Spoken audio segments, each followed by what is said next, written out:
హల్లెలూయా. దేవునికి స్తోత్రం. నేటి దినాన మనం వాక్యంలోకి వెళ్తున్నాము. ప్రియమైన సహోదరి సహోదరులారా, మనం వరుసగా దేవుని యొక్క ప్రార్థన ఎలా చేయాలి, ఆ ప్రార్థన ద్వారా దేవుడు చేసిన కార్యాలు ఏంటి అని మనం ధ్యానిస్తూ ఉన్నాం. అయితే మనం ఉపవాస ప్రార్థన గురించి ధ్యానించాం, కన్నీటి ప్రార్థన గురించి ధ్యానించాం, అత్యాశక్తితో చేసిన ప్రార్థన గురించి ధ్యానించాం, గోజాడే ప్రార్థన గురించి ధ్యానించాం. ఇలా మనం 6 రకాల ప్రార్థనను మనం ఇంతవరకు ధ్యానించాం. ఈ దినాన ప్రార్థన దేవుని యొక్క అనుగ్రహము. హల్లెలూయా. అంటే ప్రార్థన చేస్తే దేవుని యొక్క అనుగ్రహము ఎలా ఉంటుంది, ఎలా దిగి వస్తుంది అన్నదే ఈ దినాన, నేటి దినాన ప్రార్థన యొక్క సారాంశము. అన్న చేసిన ప్రార్థన గురించి మనం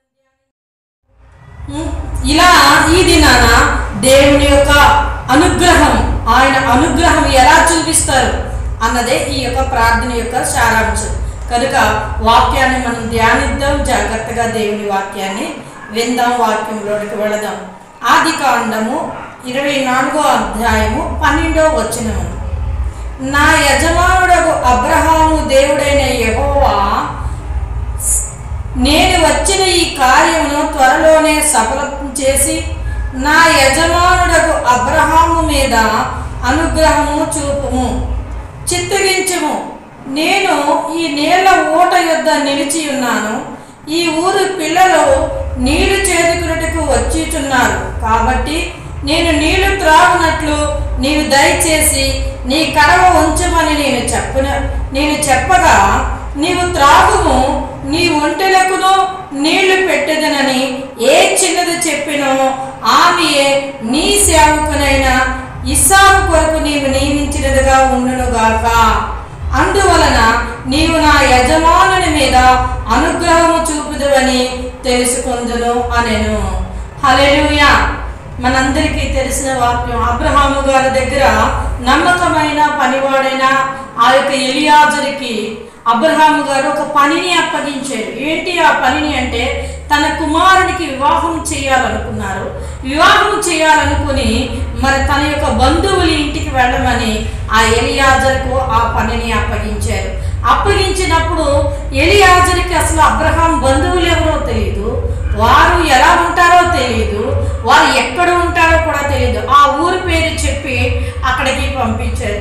పంపించినప్పుడు ఆ ఊరు చేరుకుని అక్కడ ఎవరిని అడగాలో తెలియక ఆ యొక్క ఎలియాజరు దేవునికి ప్రార్థన చేస్తున్నారు. నా యజమానుడగు కుమారుడగు ఇస్సాకి నువ్వు ఏ చిన్నదాన్ని నిర్ణయించావు, అసలు వారి బంధువుల్ని నేను ఎలా కనుగోవాలి, నాకు తెలియదు ప్రభువా, అందుకే నేను ప్రార్థన చేస్తున్నాను. నా యజమానుడగు దేవుడైన యెహోవా అని చెప్పి దేవుని ఒక సూచక్రియ అడిగారు. నాకు నా యజమానుని మీద త్వరగా నీ అనుగ్రహాన్ని చూపించని ఒక సూచక్రియ అడిగారు. ఏంటి ఆ సూచక్రియ అంటే, నేను దాహానికి నీళ్లు అడిగినప్పుడు ఏ చిన్నది ఇస్తుందో నీళ్లు, ఆ నీళ్లు ఇవ్వడమే కాకుండా నీవును నీ ఒంటెలకు కూడా నీళ్లు పెట్టమని ఏ చిన్నది చెబుతుందో ఆ చిన్నదే నీవు నా యొక్క యజమాని యొక్క కుమారునికి సిద్ధపరిచిన చిన్నది అని చెప్పి ఒక సూచన అడిగారు. అసలు ఇందులో సూచన అడగడానికి ఏముందండి, మంచినీళ్ళే కదా అడిగారు, ఇస్తారు కదా, ఒంట్లకే కదా అని మనం అనుకుంటాం. కానీ అది కాదు పరిస్థితి. ఒక ఒంటె 10 బిందెల పైన నీళ్లు త్రాగుతుంది, చాలా ఎక్కువ నీళ్లు త్రాగుతుంది. కానీ ఆ దినాల్లో ఉన్న బావి ఎలాంటిది అంటే నేల బావి, కిందకి మెట్లు ఉంటాయి. ఆ మెట్ల మీద నుంచి దిగి వెళ్ళి ఆ నీళ్లు వంగి ఆ నీళ్లు తీసుకొని ఆ కడవలో ముంచి నీళ్లు తీసుకొని మళ్ళా ఆ మెట్టులు జాగ్రత్తగా ఎక్కి పైకి రావాలి. అది చాలా కష్టతరమైన పని. ఇప్పుడు మనం వాక్య ధ్యానంలో చూసినప్పుడు, కింద వచనాల్లో చూసినప్పుడు 9 ఒంటెల మీద అతను ఆమెకు ఆ యొక్క ప్రయాణమైనట్లుగా మనం చూస్తాం. 9 ఒంటెల మీద ఎలియాజరు ప్రయాణమైనట్టుగా అక్కడ 9 ఒంటెలని వ్రాయబడింది. మరి ఒక్క ఒంటి కనీసం 10 బిందెల నీళ్లు మనం తెలుసుకుంటే మరి 9 ఒంట్లకి ఎన్ని బిందెలు? 90 బిందెల నీళ్లు తోడు వేయాలి. అంత సాహసకార్యం ఎవరైనా చేస్తారా? ఏ అమ్మాయి అయినా చేస్తుందా? అందులోనికి కొన్ని నీళ్లు తోడు వేయటం కూడా కాదు, ఆ నీళ్ళలోకి ఆ బావిలోనికి అడుగు భాగానికి దిగి వెళ్ళిపోవాలి. ఆ మెట్ల మీద నుండిగా దిగి వెళ్ళిపోయి ఆ నీళ్లు ఉంచి మళ్ళీ ఆ కడవను పెట్టుకొని మళ్ళా తీసుకొని ఆ యొక్క ఒంటెలకు వేయాలి. అది ఎంతో కష్టతరమైన పని. ఆ పని దేవుడు వారి హృదయంలో కలిగిస్తేనే కానీ ఎవరు కూడా ఆ పనిని నేను చేస్తానని ఎవరు కూడా మాట్లాడలేరు. అందుకని ఆ సూచక్రియ అడిగినప్పుడు అక్కడికి ఎవరు వచ్చారట? రిబకా వచ్చిందంట. హల్లెలూయా. అతడు ప్రార్థన చేయించుండగానే వెంటనే రిబకా అక్కడికి వచ్చినప్పుడు ఆ రిబకాని చూసిన వెంటనే అతడు అడుగుతాడు. 17వ వచనం నుంచి మనం చూద్దాం. ఆ సేవకుడు ఆమెను ఎదుర్కొనుటకు పరిగెత్తి, నీ కడవలోని నీళ్లు కొంచెము దయచేసి నన్ను త్రాగనమ్మని అడిగాడు. అందుకామె అయ్యా త్రాగమని చెప్పి త్వరగా తన కడవను చేతి మీద దించుకొని అతనికి దాహమును ఇచ్చాడు. మరియు ఆమె అతనికి దాహం ఇచ్చుచున్న తరువాత నీ ఒంటెలకు త్రాగు మట్టుకు వాటికి నీళ్లు చేది పోయిదనని చెప్పి త్వరగా గాడిలో తన కడవను కుమ్మరించుకొని తిరిగి చేదుటకు ఆ బావి యొద్దకు పరిగెత్తుకొని పోయి అతని ఒంటెలన్నిటికి నీళ్లు పోసెను. హల్లెలూయా. నీకు దాహానికి ఇచ్చి నీ ఒంటెలకు కూడా నీళ్లు పోస్తానని చెప్పి ఆ చిన్నది ఏం చేసిందంటే కడవ పట్టుకుని పరిగెత్తిందంట. ఎంత గొప్ప త్యాగమో చూడండి. ఆమె హృదయాన్ని దేవుడు ఎంతగా తెరిచారో, దేవుడు తన యొక్క దాసుడైన అబ్రహాము మీద ఎంత అనుగ్రహాన్ని చూపించారో ఆ అనుగ్రహం వెంటనే జరిగింది. ఎప్పుడైతే ఆ చిన్నది పరిగెత్తుకొని వెళ్ళి ఒంటెలన్నిటికీ కూడా నీళ్లు పోసిందంట. ఒంటెలన్నీ కూడా నీళ్లు తాగిన తర్వాత అతనికి ఏం చెప్తుందంటే, మా ఇంటి దగ్గర వచ్చి మీరు సేద తీర్చండి, మీరు బస చేయండి, మా దగ్గర ఉండండి, బోర్డు మేత ఉంది, నీ ఒంటెలకి దాహానికి నీళ్ళు ఇవ్వడమే కాదు ఒంటెలకు మేత ఉంది, అక్కడ బోర్డు స్థలం ఉంది మీ అందరికీ నన్ను చెప్పినప్పుడు అతడు అడుగుతాడు, నువ్వు ఎవరు కుమార్తెవు అంటే పలానా లాబాను చెల్లెలునని ఆమె చెప్తా ఉంటుంది. అప్పుడు వెంటనే అతడు ఆమెతో ప్రయాణమై వెళ్ళి అక్కడ వాళ్ళతో సంభాషించి దేవుని కార్యాన్ని అతను చూసి ఎంతగానో ప్రభువుని స్తుతిస్తూ ఉంటారు. ఇక్కడ మనం చూసినట్లయితే ఇదే 24వ అధ్యాయం 50వ వచనంలో చూసినప్పుడు అతడు ఒక మాట అంటాడు. వారి మధ్యన ఎంతో సంభాషణ జరుగుతుంది. చదవండి దేవుని వాక్యము, అందులో వివరణ మీకు తెలుస్తూ ఉంది. ఇది యెహోవా వలన కలిగిన కార్యము, మేమైతే అవునని గాని కాదని గాని చెప్పజాలము. ఇదిగో రెబెకా నీ ఎడలున్నదని ఆమెను తీసుకొని పొమ్ము, యెహోవా సెలవిచ్చిన ప్రకారము ఈమె నీ యజమాని కుమారునికి భార్యగా అగునుగాక అని ఉత్తరం ఇచ్చిరి. ఇది దేవుని వలన కలిగిన కార్యం అని వారికి అంటే తన యొక్క సహోదరికి, తన యొక్క తండ్రికి అందరికీ చెప్పినప్పుడు ఆమెను వారు ఎంతగానో దేవుని అనుగ్రహం ఇంత గొప్పగా ఉంటుందని చెప్పి ఆ యొక్క ఎలియాజరుకు ఆమెను అప్పగిస్తారు. హల్లెలూయా. ఎందుకు ఈ మాటలు చెప్తున్నామంటే మన ప్రార్థనలో ఎలా ఉండాలి? దేవుని అనుగ్రహము పొందుకునేలాగానే ఉండాలి.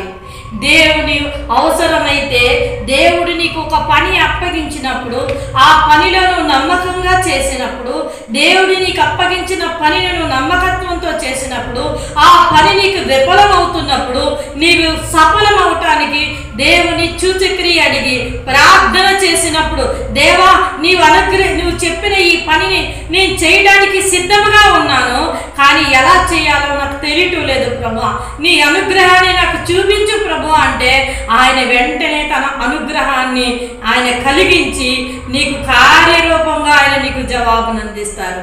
ఇక్కడ ఎలియాజరు చేసిన ప్రార్థన అదే. ఇంకా చాలా విషయాలు ఉన్నాయి ఇందులో. ఆ రెబెకా సంఘమునకు సాదృశ్యంగా నూతన నిబంధనలో ఆ ఎలియాజరు పరిశుద్ధాత్ముడికి సాదృశ్యంగా, ఇస్సాకు యేసుక్రీస్తు వారికి సాదృశ్యంగా ఉన్నాను. ముసుగు ఆచారం తీసుకొచ్చింది ఎవరో తెలుసా? రెబెకా. ఆమె ఆ యొక్క ఇస్సాకును చూసిన వెంటనే, ఆమె భర్తను చూసిన వెంటనే ముసుగు వేసుకున్నానని వాక్యంలో వ్రాయబడినది. దేవుని ప్రజలు ప్రార్థన చేసినప్పుడు ముసుగు వేస్తారు. ఆ ముసుగు యొక్క ఆచారాన్ని, నా తలకి శిరస్సు నా భర్త అని అతనికి గౌరవిస్తూ ఆమె తన తలపైన ఆ ముసుగు వేసుకుంది. ఆ ముసుగును తీసుకొచ్చింది రెబెకా తీసుకొచ్చిన దాన్ని దేవుడు సబలపరిచి ఈనాటికి ఆయన ప్రజల శిరస్సు మీద, స్త్రీల శిరస్సు మీద ముసుగు ఉండాలి. వివాహమైనప్పుడు ఆ అమ్మాయికి ముసుగు వేస్తారు. ఆ ముసుగు తీసుకొచ్చింది రెబెకా చేసిన కార్యాన్ని కూడా దేవుడు దీవించాడు. హల్లెలూయా. కనుక అలా ఎలియాజరు వంటి ప్రార్థన మనం చేసినప్పుడు మన జీవితాల్లో అద్భుతాన్ని చూస్తాం. విఫలమైన దాన్ని సఫలపరిచి మనకి త్వరగా జరిగేలాగా చేస్తాడు. అవతల వ్యక్తుల యొక్క హృదయాలు ఇది యెహోవా వలన కలిగిన కార్యము గనక అవునని కానీ కాదని కానీ చెప్పజాలమని తన బంధువులు, అంటే దేవుని ఎరిగిన వంటి వారు ఆ మాటలు చెప్పి రెబెకాని అతనికి అప్పగిస్తారు. అంటే అలాంటి కఠిన హృదయాలు ఎవరు ఉన్నా దేవుని విషయంలో వాళ్ళ హృదయాలు తెరవబడతాయి. దేవుడు నీ పక్షాన ఉన్నాడు, నీ కార్యం జరిగించాడు, నీ మీద అనుగ్రహం చూపించారు. కనుక దీన్ని ఆపడానికి మేమెవరము, దీన్ని అడ్డడానికి మేమెవరమి అని చెప్పి వారు ఏం చేస్తారంటే ప్రభునామాన్ని మహిమపరిచి నీ కార్యము సఫలమయ్యేలాగా నీకు సహకారిగా వారు ఉంటారు.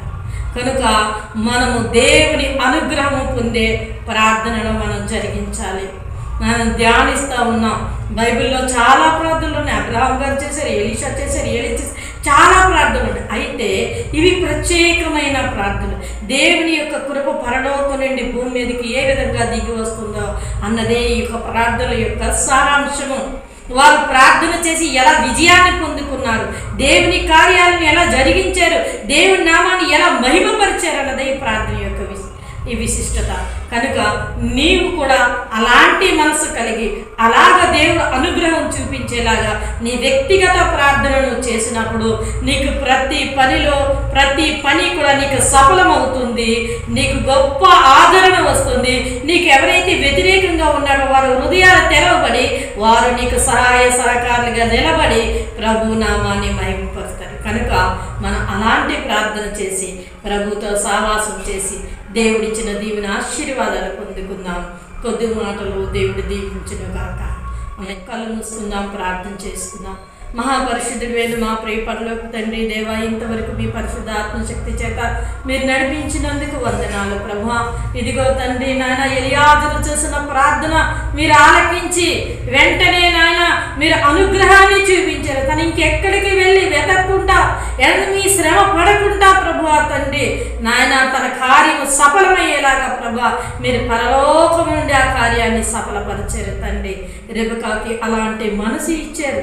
ఎలియాజరు ఏదైతే ప్రార్థన చేసి అడిగాడో అలాంటి మనసును రెబెకాకి ఇచ్చి ఇది దైవ నిర్ణయం అని ప్రభువా నీ అనుగ్రహాన్ని వారి మీద చూపించి ఆ కార్యాన్ని సఫలపరిచి అందులో విజయం పొందుకునేలాగా సహాయం దయచేశారు ప్రభువా. అలాగే మా జీవితాల్లో కూడా మీ యొక్క తండ్రి నాయన అయా నాయన కార్యాన్ని పొందుకొని ప్రార్థన ఎలియాజరు వంటి ప్రార్థన చేసి ప్రభా మీ అనుగ్రహాన్ని పొందుకొని మీరు ఇచ్చిన దీవెన ఆశీర్వాదాలు పొందుకునేలాగా మాకు మీ కృప సహాయం దయచేయమని, విత్తబడిన వాక్యం నూరంతులుగా ఫలించేలాగా సహాయం దయచేసి మీరే మహిమ పొందుకోమని యేసు పరిశుద్ధ నామమున స్తుతించి వేడుకొనుచున్నాం పరమ తండ్రి. ఆమేన్. God bless you.